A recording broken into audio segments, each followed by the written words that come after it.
Okay. All right. Well, let's get on with this teaching because it is a great teaching tonight. It is more about mindset. It's more about our thinking and why we do what we do. So tonight we are going to talk about why are we writing anyway? Why are we doing this? So there are 3 reasons behind why we do anything. There's 3 things behind. There's 3 reasons.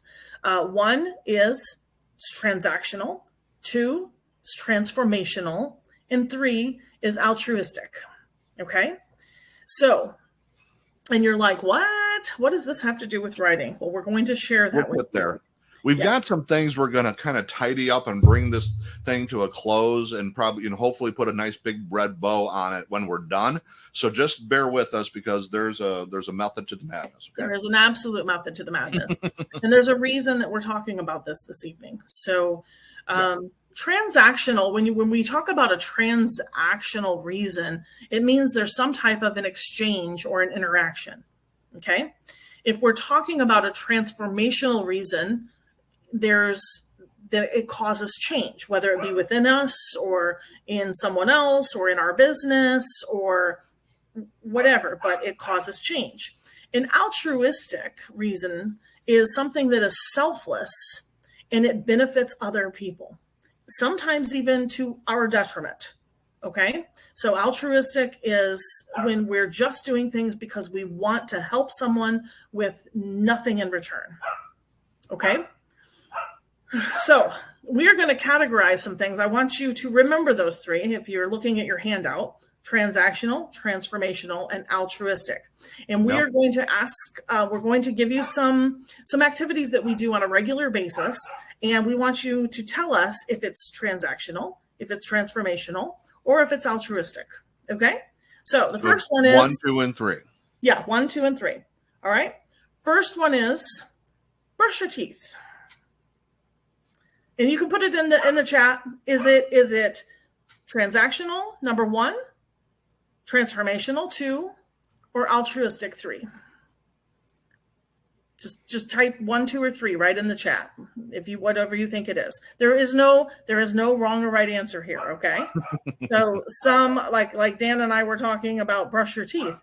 And I said, well, for Dan, it might be, well, I just need to brush my teeth because my parents told me to brush my teeth. So it's more of an exchange for healthy teeth. Okay. And me, I'm like, because of my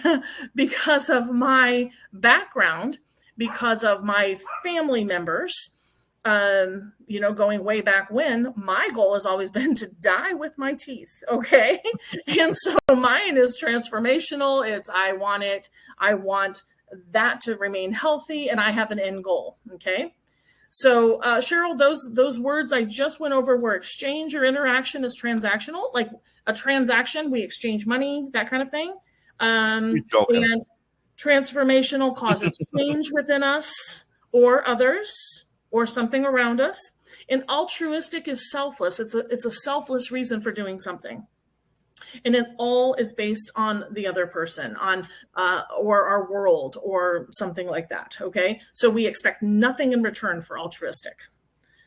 All right. Okay. So brush your teeth. We've got a 2. All right. Transactional. Yep. Okay. So yeah. And it can be either. It just depends on your view. Right. Okay. Drinking coffee. I promise you, for me, drinking coffee is number 2. Because it transforms my really ugly morning self into a human being that can do work. And so that's for both of us. That's for Dan and I both. We both need our coffee in the morning. I never used to. For some reason, all of a sudden I do now. So how about for you? Is coffee something that you do? Okay. All right. Yeah. Transforms me in the morning. It's transformational. Okay, next. It could be transactional. It could be something where people are like, oh, let's get together for coffee. And the coffee is like a secondary or a third thing that be outside of just sitting down and developing a relationship. So the coffee is just a transactional part of that. So, yeah. So next one is eat. Oh, boy. Okay. So eat. Transformational, transactional, I don't know if anybody altruistically eats, but hey, Well, if we look at where my weight has gone in the past 20 years since we've been married, definitely transformational. Definitely transformational. Sometimes in the wrong direction, right? So, and yet there are some really, really, really good people who eat to live. That's it. Who just eat to live, and they eat what they're supposed to. They eat very healthy, and so those are transactional eaters. We happen to be transformed. We're trying to go the opposite direction, but it's hard.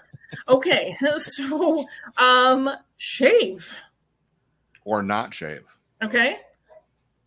Yeah. What do you think?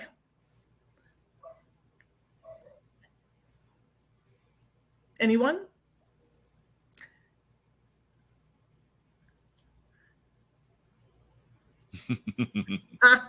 All right, Dan, you speak to this one. Yeah, it's mainly transactional for me because I just don't care to do it. So it's kind of like an on again, off again thing. Mm-hmm. I'll get totally to the point where it's like I don't want to shave at all, and so then I'll end up growing a beard. And which you probably seen 2 months ago, I was sporting the short beard, but decided to shave it off, and now I'm getting back to that point where I think I'm just gonna let it go again. There you go. Right for the summer. Doesn't mean a lot to me. So other and other guys, it's the beard is there. I mean, they're all about the beard.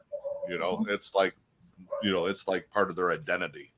So right. I just really don't care that much. So. Okay. All right. So next on the list is read. All right. Why do you read? Yeah. Give me some examples. So for us, reading is very much transformational, right? We read to learn. We read to grow. We read to pass the time. We read to be entertained. We read to be... Why do we read? So how about for you? So Denise says too, transformational.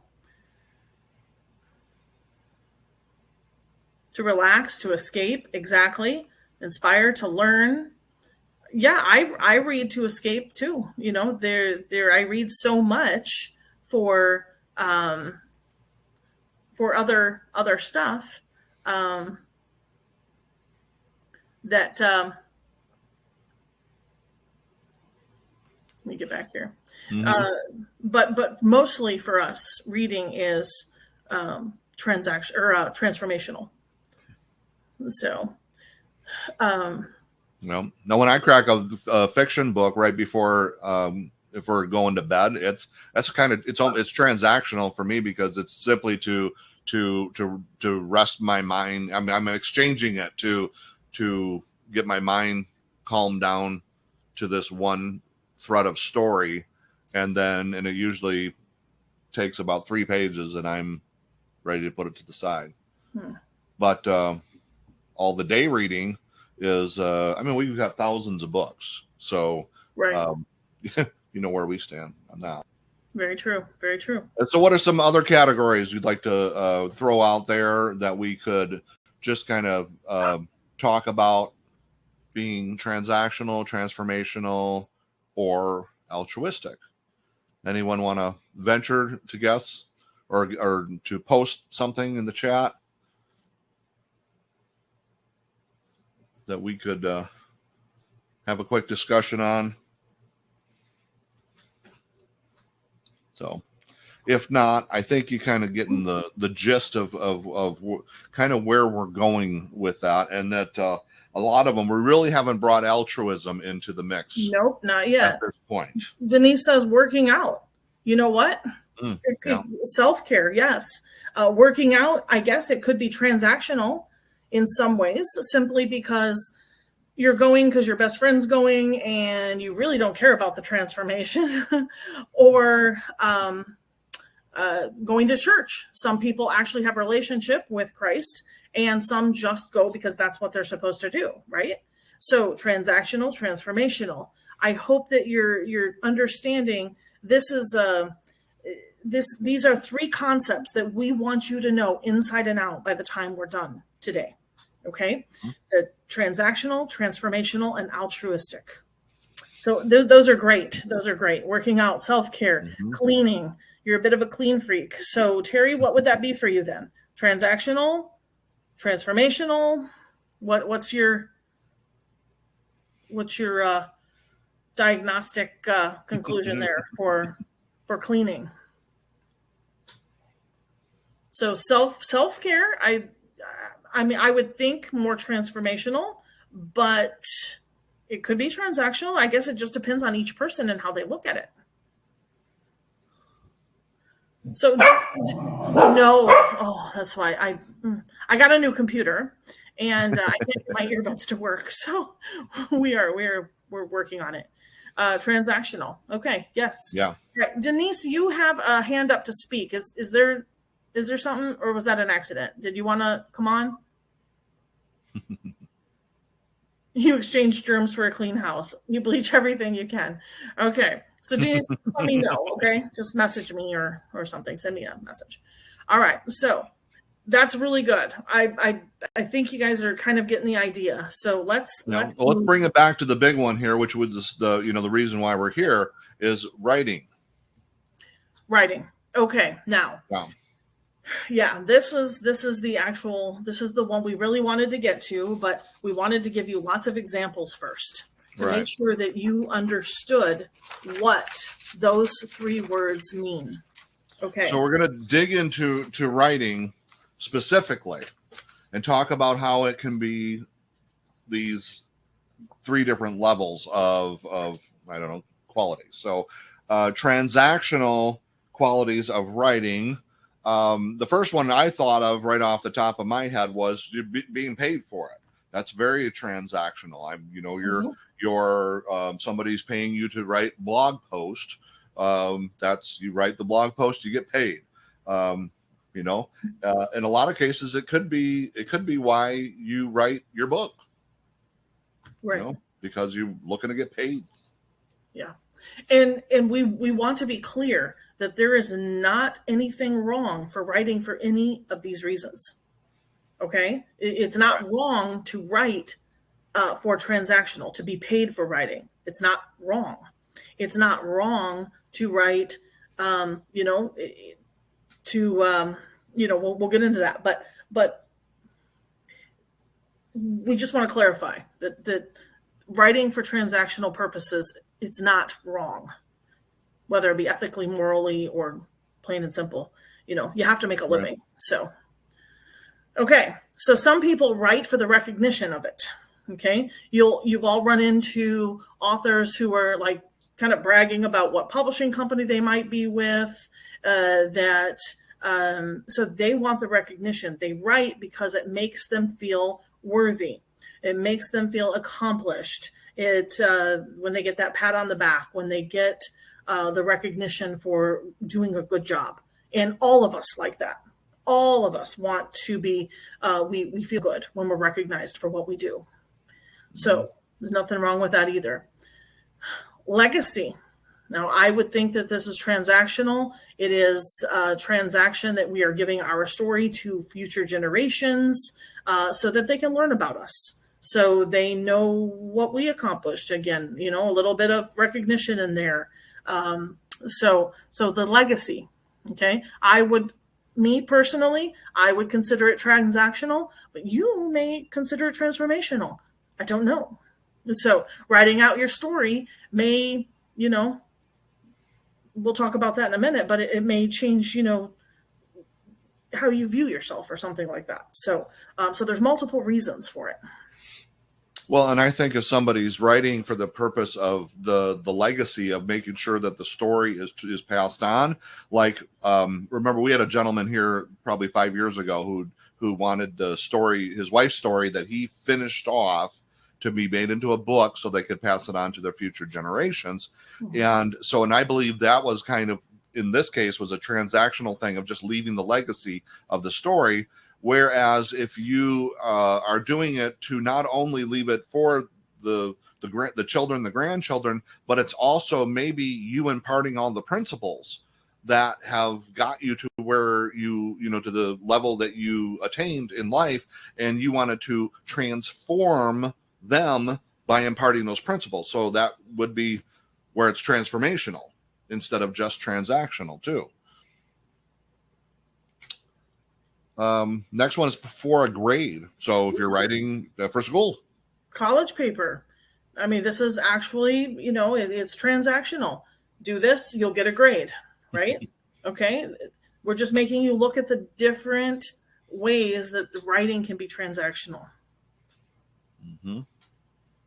And a job assignment. Some of you have to write for work, and that is transactional. You get a paycheck at the end of the month, and your boss tells you what to do every day of the week that you're on the job.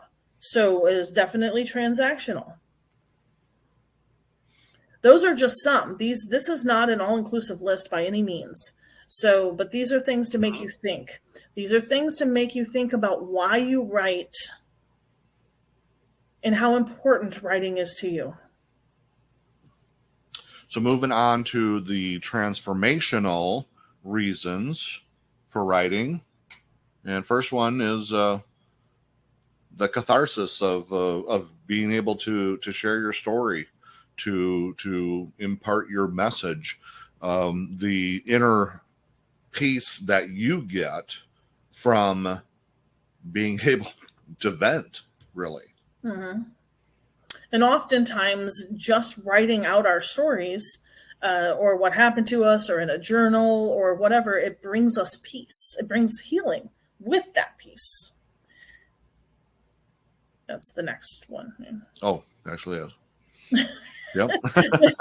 And so anyway, so yes, oftentimes when we get those toxic feelings, those hurtful things out of our minds and our hearts, we begin to heal. So that is very transformational. Okay. We also write to educate. Okay, look at how many nonfiction books are out there in this world. And some fiction writers write fiction in a way that also teaches and educates. So we have so many opportunities with our writing to educate. Mm-hmm. Right, Dan? And inspire, and that's a big one. That's probably a third of the books that I have on my shelf. You know, so inspirational. And sometimes it's just by sharing that story and sharing it in a way that is, where you can identify with somebody else and inspire them to carry on and get through what it is that they're going through, because you've been there and done it. Mm-hmm. So, well, yeah, we inspire people in all sorts of ways. We inspire them to keep going. We inspire them to heal. We inspire them to learn. We inspire them to jump up and get busy and do whatever it is that they've been thinking about doing, right? There's so many different reasons for writing for inspiration. Yes. Next one is... And this one comes in with the legacy for the transactional. If we're writing our story to enlighten, and Dan touched on it, is enlighten and change future generations. So like for us with our family line, our family tree, we've decided to change right now, right here, for our future generations. So someday I'm going to write our story so that our future generations, so Hera, so our granddaughter, knows where we came from. Because she will have no idea the life that I led or that Papa led beforehand, and how we grew up and how things have changed so much if we don't share those things with her. And so knowing where you come from will help us see where we want to go and the reasons behind what we've done. So to enlighten, change future generations. Mm-hmm. Then, and by the way, that is a big part of why Dan and I do what we do. So because of our backgrounds, we want things changed. We want our future generations to live differently than our past generations. So that's a big, big part of why we do what we do. And the other part of why Dan and I do what we do is because we want to live free. We want, and living free doesn't necessarily mean rich. It just means being able to afford to live where we're not tied to a job or tied to a building or tied to a workplace or a screen. I would love, my ultimate goal is to have a beach house and be able to sit on and look at the ocean and write. That is, to me, that's living free. I don't have to own a yacht. I don't have to own a mansion, but I do have some things in mind for living free. And that's a big one. And again, we're just talking about the transformational reasons. Terry Bark says you need a roommate. Hey,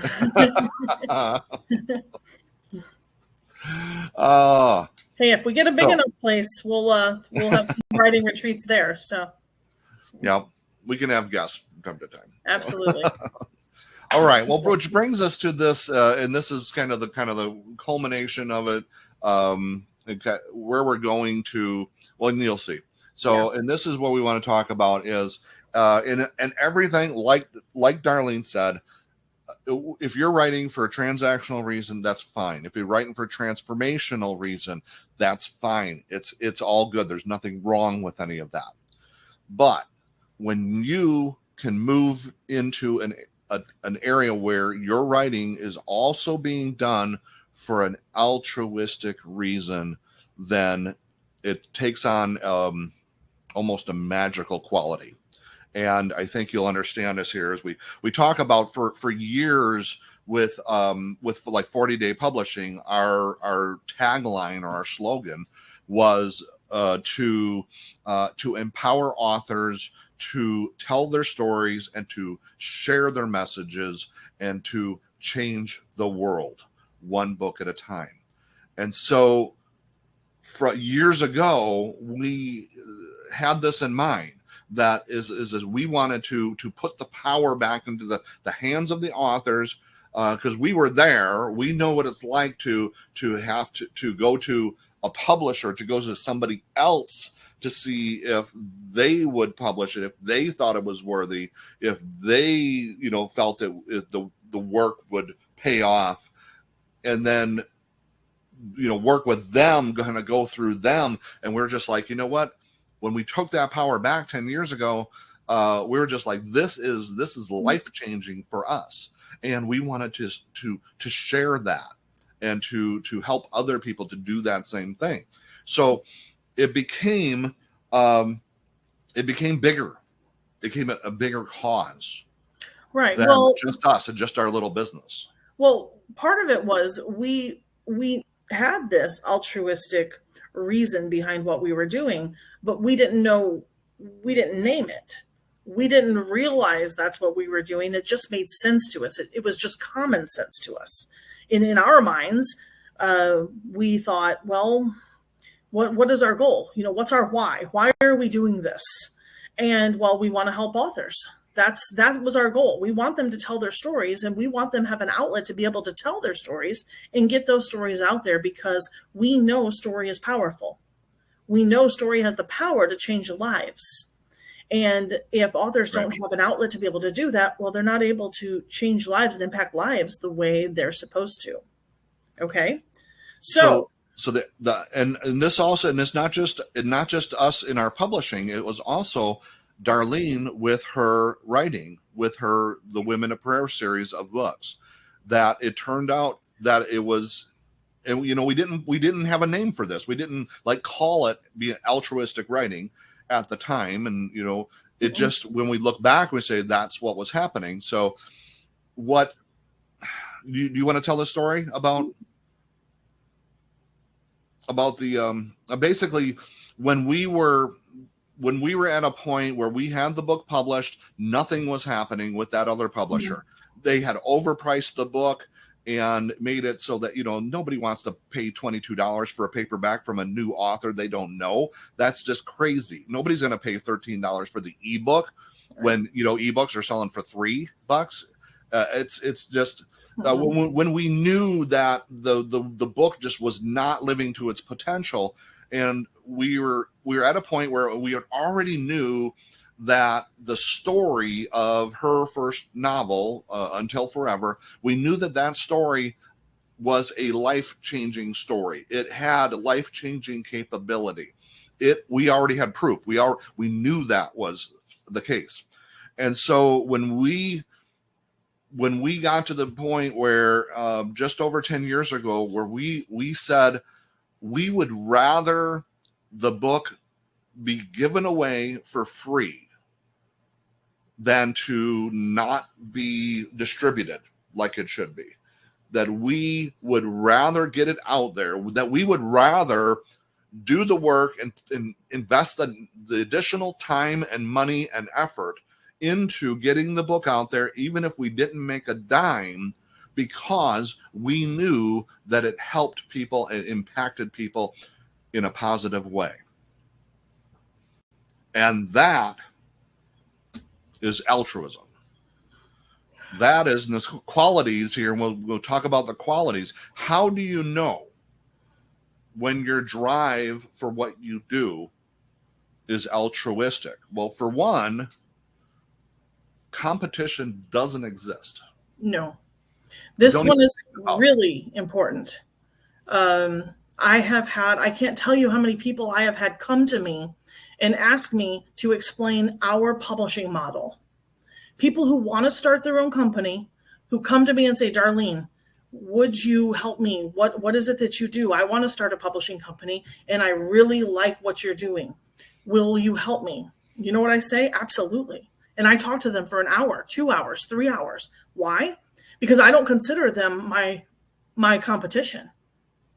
There's no way Dan and I could handle everyone in this world who really needs what we do. There's no way. We need more people to do what we do. Because our purpose for doing this, well, yes, I do want to live free. That's part of that transformational, right? But that's not the ultimate goal. The ultimate goal is helping as many authors as we can get their messages out. And if that truly is our goal, then we're going to help other people do what we're doing. So it's multiplied. So we don't look at other publishing companies or other people who want to do what we do as competition. I don't look at other authors as competition. So when you go on and you know that authors are leaving horrible reviews for other writers simply because they're trying to knock somebody off the block so they can move up, that is not altruistic writing.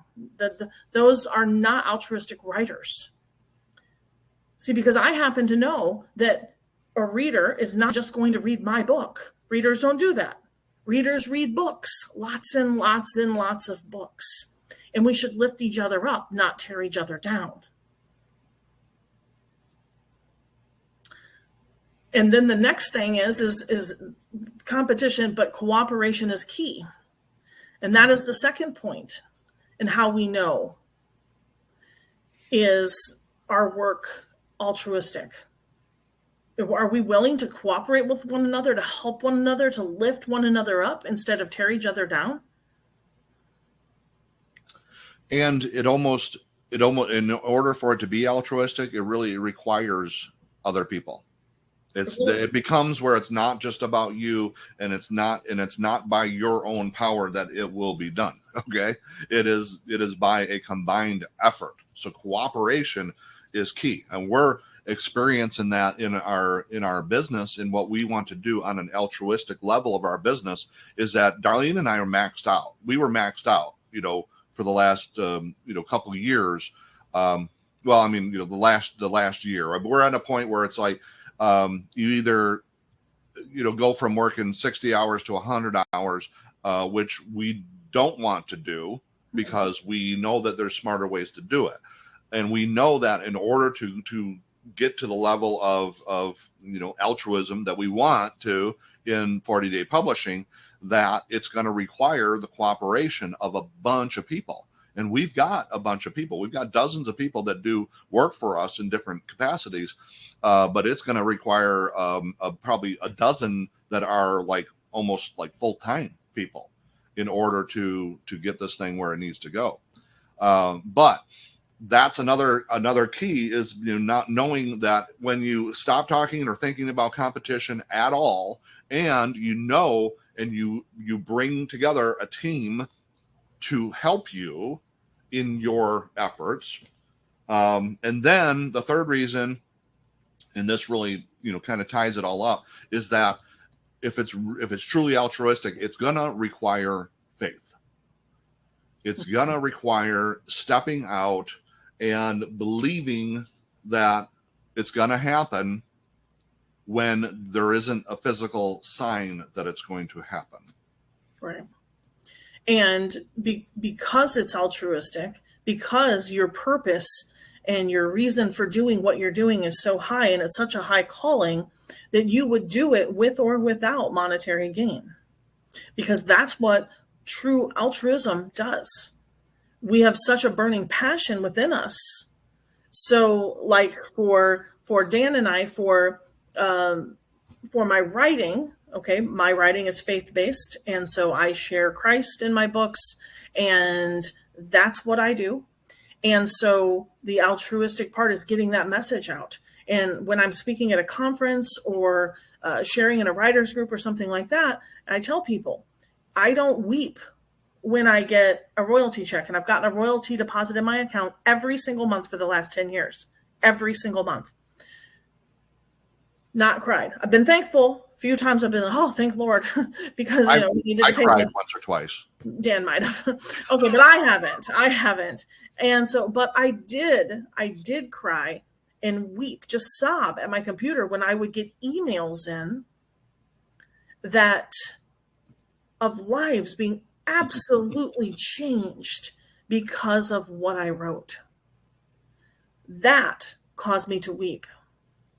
Knowing that you're touching someone's life in such a profound way, it makes all the difference.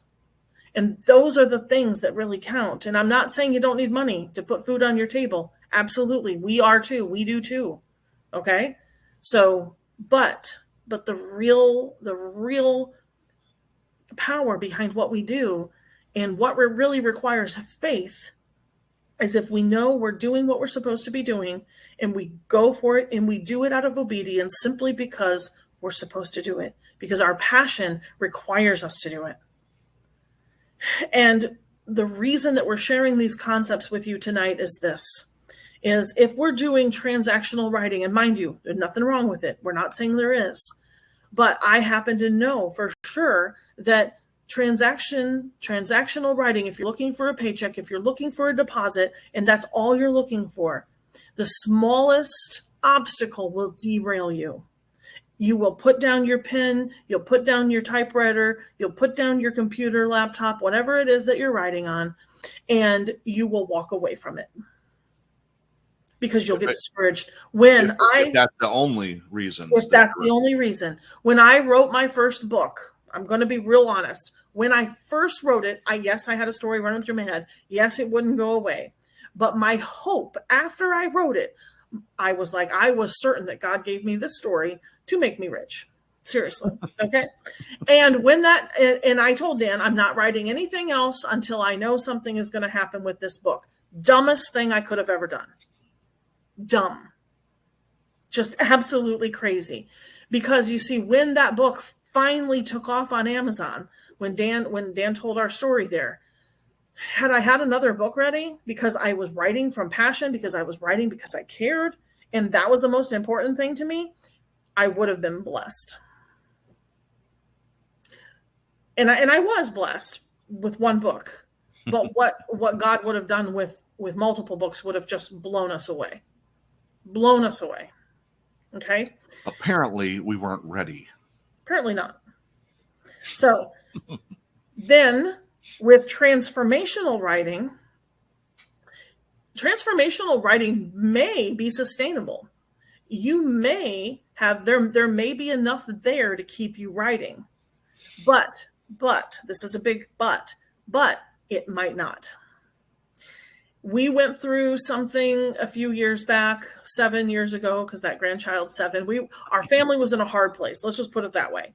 And for about a year, we just set everything aside. Okay. At that point in time, we were in the transformational phase. And when we were passionate, but we weren't really fully aware of the phrase, the tagline that we were saying, while we said it and we believed in it, it wasn't completely altruistic yet. It hadn't become a mission at that point. Right. Okay. So we set it aside and we almost had to start over in a way. It was tough. Yeah. It was hard. Between writing and publishing and everything we were doing, it was a very difficult time. But that's what happens when we write for transformational reasons. There is something that can derail us. But when we write for altruistic writing, when we write with altruism at the heart of what we're doing, there's no stopping us. None. So Dan and I have taken our part of what we're doing between my writing and between our publishing, and we have been really digging in deep as to what is our goal, what is our mission, why are we doing what we are doing. And the tagline that Dan read you earlier is part of it. But the reason it's so important for us to help authors get their messages out there, because it's not going to be long before conservatives, before Christians are shut up entirely with censorship. And what I feel that I have been really my purpose in life, besides, being a disciple to, and share Christ, is to bring truth, which of course that is Christ. So he came to bring truth. But truth, the opposite of bringing truth and free speech and those sorts of things that just mean everything to me, the opposite of that is censorship. And we do not want censorship. So therefore, Dan and I have this burning desire in us to find ways to bring truth. And that's through my writing, Dan's writing, your writing. And so what we want you to do is we want you to really, really, really think about these 3 reasons we do everything we do, but we want you to think of it in terms of your writing.